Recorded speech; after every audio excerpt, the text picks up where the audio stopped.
In this video, I will show you how to get started with Angular. First, I'll go to stackblitz.com and click Start a New App and pick Angular, and it spins up a new Angular project. Here we see the default template right here. And the very first thing I'm going to do is to generate a new component and name it shopping cart.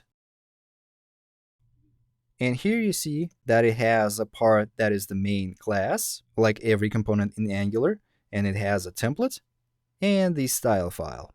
Now go back to the main application template, and here I am going to make use of this new shopping cart component.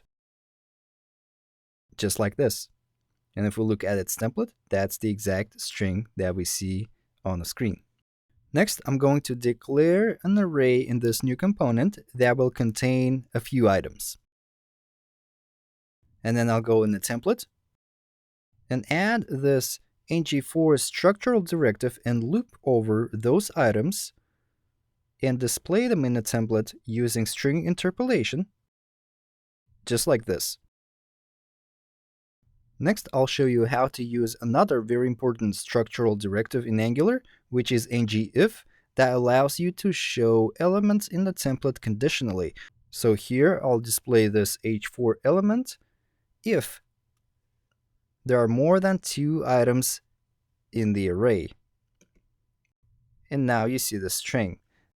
Next, I'll show you how to bind to native properties of elements. So I'll add this button for deleting an item, and I'll bind to its native title property using square brackets, and then assign the value to it, which will be a concatenation of delete string and the item. So now here, when I hover over the element, I see its native title attribute like that. Next, I'll show you how you can pass data between components. So let's remove this list of items from shopping cart component and instead declare it in the main application component like that. Now go to the main application template and pass this list to the shopping cart component by binding to the items property using square brackets, just like this. Now go into shopping cart component,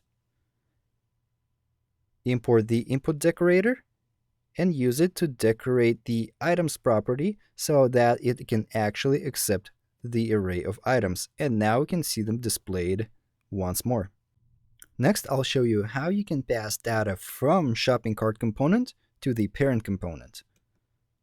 So I'll import this output decorator and use it to declare an output property that I'll name deleted. And it will be an instance of event emitter.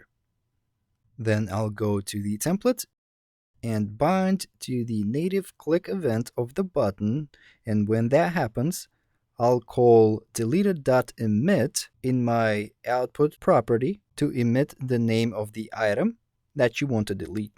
Now in the main application template, I'm going to bind to this new output property, and when that emits a new event, I'm going to call itemDeleted method and pass the event to it, which will be the name of the deleted element. And now in the controller, I'm going to declare this itemDeleted method. And when that's called, I'm going to update shopping items array by filtering out the item that was deleted. And now, when I delete an item, it disappears from the list, which also updates the string that was displayed conditionally based on the length of the array. If you like this video and would like to learn more practical Angular skills to build your next app, check out my online course that I linked in the description. And thank you for watching.